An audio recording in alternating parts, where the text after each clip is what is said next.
ದೇಹದ ಉಷ್ಣತೆ ಹೆಚ್ಚಾಗುವುದು. ಈ ಸಮಸ್ಯೆ ಒಂದು ಸಾಮಾನ್ಯವಾದ ಸಮಸ್ಯೆ ಎಂದೇ ಹೇಳಬಹುದು. ಹಲವಾರು ಜನರು ಈ ಸಮಸ್ಯೆಯಿಂದ ಬಳಲುತ್ತಿದ್ದಾರೆ. ಇನ್ನು ಬೇಸಿಗೆ ಕಾಲದಲ್ಲಿ ಅಂತೂ ದೇಹದ ಉಷ್ಣತೆ ಹೆಚ್ಚಾಗುವುದು ಸಾಮಾನ್ಯ. ಆದರೆ ಕೆಲವರಿಗೆ ಎಲ್ಲ ಸಮಯದಲ್ಲೂ ದೇಹದ ಉಷ್ಣತೆ ತುಂಬನೇ ಹೆಚ್ಚಿರುತ್ತದೆ. ಇದರಿಂದಾಗಿ ಹಲವಾರು ತೊಂದರೆಗಳನ್ನು ಎದುರಿಸುತ್ತಾ ಇರುತ್ತಾರೆ. ಅದರಲ್ಲೂ ಮುಖ್ಯವಾಗಿ ಮೊಡವೆ, ಹೇರ್ ಫಾಲ್ ಸಮಸ್ಯೆ, ಬಾಯಿಯಲ್ಲಿ ಹುಣ್ಣುಗಳಾಗುವುದು, ಒಣಗಂಟಲಿನ ಸಮಸ್ಯೆ, ಅತಿಯಾಗಿ ಬೆವರುವುದು, ಉರಿ ಮೂತ್ರದ ಸಮಸ್ಯೆ ಇವೆಲ್ಲ ಮುಖ್ಯವಾಗಿ ಕಂಡುಬರುವ ಕೆಲವು ಸಮಸ್ಯೆಗಳು.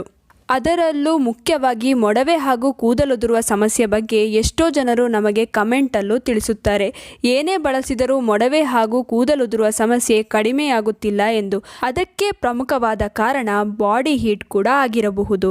ಇನ್ನು ಈ ಬಾಡಿ ಹೀಟ್ ಅಂದರೆ ದೇಹದ ಉಷ್ಣತೆ ಹೆಚ್ಚಾಗಲು ಕಾರಣಗಳೇನು?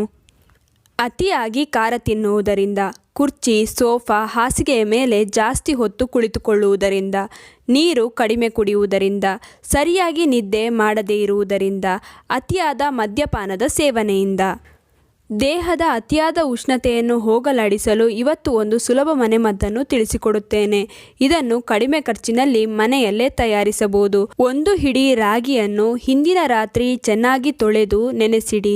ನಾನಿಲ್ಲಿ 1 ಲೋಟ ನೀರಿನಲ್ಲಿ ರಾಗಿಯನ್ನು ನೆನೆಸಿಟ್ಟಿದ್ದೇನೆ. ಮರುದಿನ ಬೆಳಗ್ಗೆ ಇದನ್ನು ನೆನೆಸಿಟ್ಟ ನೀರಿನ ಜೊತೆಯಲ್ಲೇ ಮಿಕ್ಸಿ ಜಾರಿಗೆ ಹಾಕಿ ಹಾಗೂ 1 ತುಂಡು ಬೆಲ್ಲ ಹಾಕಿ ಚೆನ್ನಾಗಿ ರುಬ್ಬಿ ಇದನ್ನು ಒಂದು ಸ್ಟ್ರೈನರ್ನ ಸಹಾಯದಿಂದ ಸೋಸಿಕೊಳ್ಳಿ. ಈ ರಾಗಿ ಹಾಲನ್ನು ಬೆಳಗ್ಗೆ ಬರೀ ಹೊಟ್ಟೆಗೆ ಪ್ರತಿದಿನ ಕುಡಿಯಿರಿ. ಇದರಿಂದ ದೇಹದ ಉಷ್ಣತೆ ತಕ್ಷಣ ಕಡಿಮೆಯಾಗುತ್ತದೆ. ಪ್ರತಿದಿನ 1 ಗ್ಲಾಸ್ ಕುಡಿದರೆ ಸಾಕು. ರಾಗಿ ದೇಹಕ್ಕೆ ತುಂಬನೇ ಒಳ್ಳೆಯದು.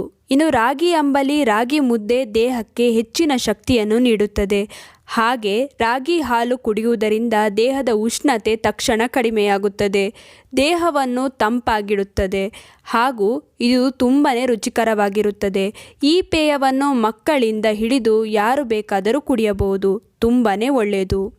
ಈ ವಿಡಿಯೋ ನಿಮ್ಗೆಲ್ರಿಗೂ ಇಷ್ಟ ಆಗಿರುತ್ತೆ ಅಂತ ಅಂದ್ಕೊಂಡಿದ್ದೀನಿ. ಆದಷ್ಟು ಈ ವಿಡಿಯೋನ ಲೈಕ್ ಮಾಡಿ. ಹಾಗೆ ನಿಮ್ಮ ಅನಿಸಿಕೆ, ಅಭಿಪ್ರಾಯವನ್ನು ಕೆಳಗೆ ಕಮೆಂಟ್ ಸೆಕ್ಷನಲ್ಲಿ ತಿಳಿಸೋದನ್ನ ಮರಿಬೇಡಿ. ಆದಷ್ಟು ಈ ವಿಡಿಯೋನ ನಿಮ್ಮ ಫ್ರೆಂಡ್ಸ್ ಹಾಗೂ ಫ್ಯಾಮಿಲಿ ಜೊತೆ ಶೇರ್ ಮಾಡ್ಕೊಳ್ಳಿ. ಧನ್ಯವಾದಗಳು.